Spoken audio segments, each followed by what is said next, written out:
So guys, in my previous video, I have already explained you about the how you can make your own virtual machine step by step and with complete information. Okay, so in that video, I have explained you about the sizes of virtual machine, storages, and how you can add additional disk for your data, and further you can how you can do the networking option, and finally you can create your own virtual machine. Okay, so if you have not watched that video, please go through that video once, link given below in the description. Okay, so now we are on the our next step. Okay, but before that, let me introduce myself. So guys, my name is Rohan and you are watching IT Cell. I am a Microsoft student partner. Okay, so guys, in this video let me show you how you can connect to your virtual machine using the SSH key that you have generated in the previous video. Okay, so after that, after this option you have to click on this go to resource option, and finally you can see your virtual machine. Okay, so we have named it as virtual machine 1, location or region that is East US, and the name of the virtual machine which is test. Okay, so here you can see my virtual machine is working, and this is the IP address that my virtual machine is having. Okay, so as you can see on the left hand side, you have some of the options about the overview, activity log, okay, access control, tags that you have used. If you are having any problem, then you can choose for diagnose and solve problem option. Then you have the settings option about networking, connection, disk size, security, etc., etc. And further you can see the operation option. So if you want some kind of auto shutdown or backup or disaster recovery, then you can go for these all options. Then you have the monitoring option. If you want to monitor the working of your virtual machine, how much traffic it is having, then you can check out this option. And finally, if you are having any problem, then you can go for support and troubleshooting options. Okay, so finally, let us do our work of connection using the SSH key. So here you can see the option of connect. So click on this SSH key option. Okay, so guys, if you have generated the SSH key using the Windows option, okay, so Windows 10 has automatic generation of SSH key using the command line. So if you have done that option, then you can go for these commands. Okay, you have to run this command on your command prompt. Okay, since we have chosen the option of putty, because let me explain you, guys, if you have watched my previous video, then let me explain you must be having some kind of doubts. Okay, so there are 2 to 3 ways of generating the SSH keys. So Windows, or you can say the Linux operating system, now has the option of generating the SSH key using some commands, okay, in your command prompt. And second option is of generating the SSH key is by using the putty software. Okay, so guys, we have used the putty software to generate the SSH key, which is the public and private. Okay, so finally we do not have to do these things. We just have to go to our computer, or you can say the our local machine, in which we have the putty software, or you can say the putty application. Okay, so puttygen is basically used for generating the SSH keys, and putty.exe is used for connecting with the virtual machine. Okay, so let us click on this option. Okay, so as you can see, there are certain options, or you can say certain things that is available to us. So most of you will be in doubt what all these options are. So you do not have to worry about all these options. The main thing that you have to think about, or you can say the know about, is the session option, and second one is the SSH option. Okay, there are various method of connecting using these all things, but we have already chosen the SSH method, so we will go for this option. Okay, so let me show you how. First and foremost, in the session section, you can see the host name or the IP address. So let us look at what is the IP address of our virtual machine. So click on this overview button of your virtual machine, and here you can see the public IP address. So click here to copy your IP address. Okay, then you have to paste your IP address here. Okay, further, as you go a little bit down in the connection section, okay, so you can see the option of SSH. So click on this option. Okay, you should expand this option a little bit. Okay, then you can see the option of auth. Auth means basically authentication.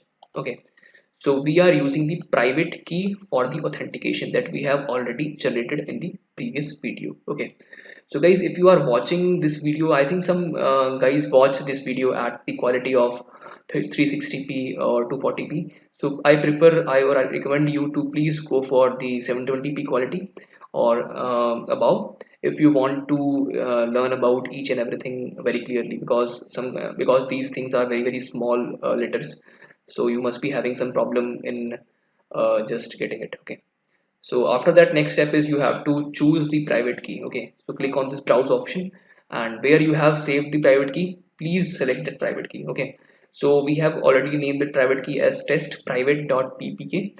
So click on this option, okay, and open it.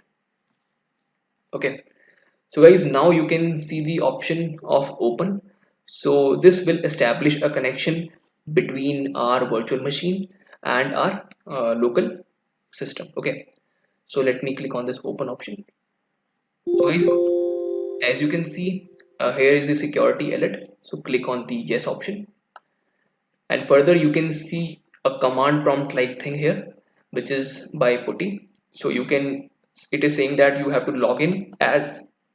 So let me show you the username that you have put at the time of putting the SSH key. You have to type here. Okay, so we have typed as test admin. Okay, so click enter.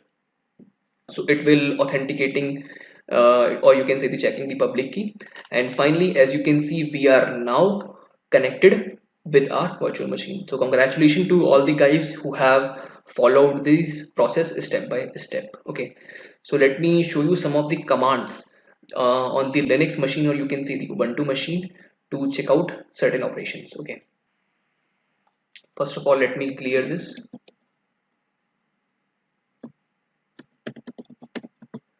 So first command we are having on Linux is ls dash la space slash.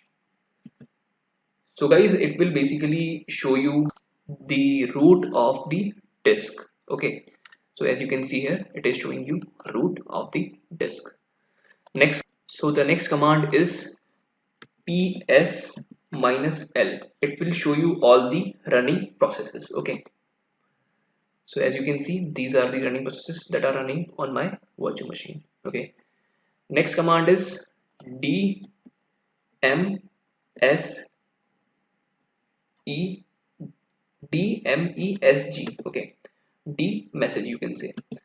So it will show you all the messages, or you can say the list of kernel messages. Okay, so next command we are having is lsblk.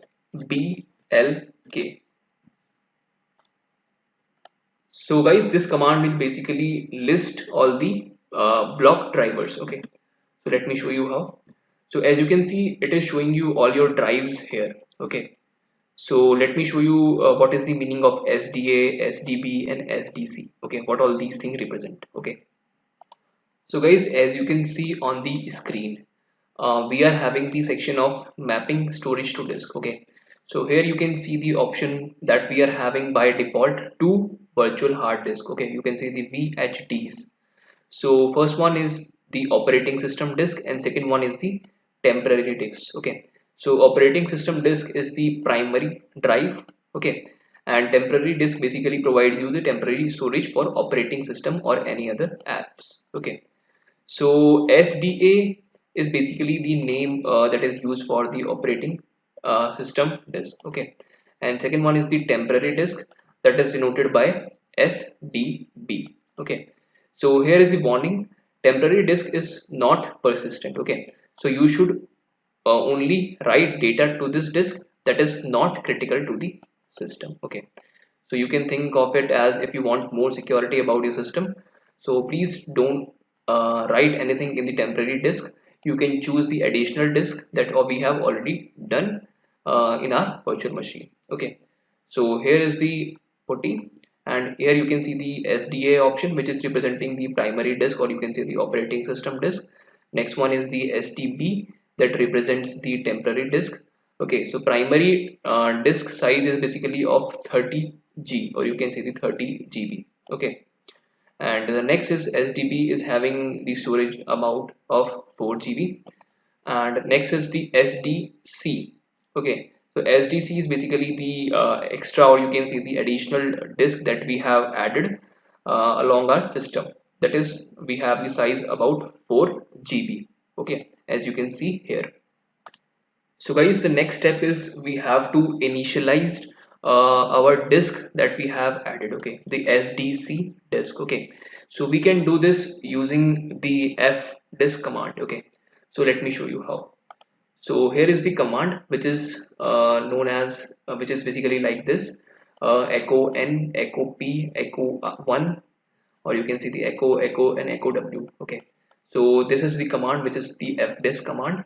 So it is used to initialize your disk, or you can say you can be basically partitioning your disk. Okay, so let me show you what these, or you can say the what this command means. Okay, so guys, as you can see here, okay, so we are having the echo n, which means that we are adding a new partition.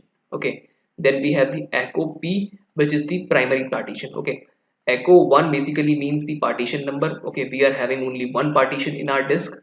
And next is the echo, which is the first, which basically represent the first sector. Okay, so we are as you can know, as you know that on disk we are having sectors. Okay, sector is basically the circles that we are having on the disk. Okay, or you can say the sector matlab, it means that the part. Okay, one part on the circle. So it is starting from the one, and we are going to the up to the last sector. Okay, next is the echo w, which means that we have to write changes to the disk. And next is the sudo, and then we are doing this using the fdisk. Okay, so we have to copy this command. So let me show you, and paste it on our machine. Okay, so let me explain you this command. Okay, so as you know that this command is already basically we are partitioning it in the single you can say the single partition we are doing on our disk.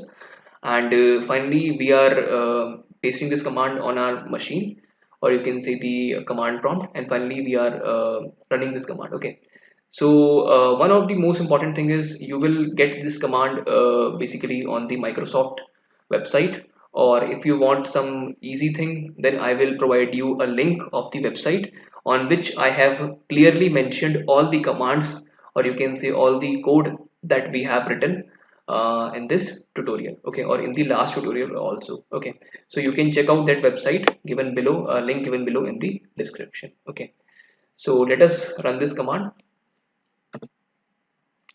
So finally you can see it is saying that welcome to fdisk. And basically it has repartition, or you can say the reread the partition table, and finally it is syncing the disk. So guys, next step is we have to write the file system. Okay, using the mkfs command. Okay, so this is the command sudo mkfs minus t, or you can say dash t ext4 slash dev slash sdc1. Okay, so copy this command and then paste it.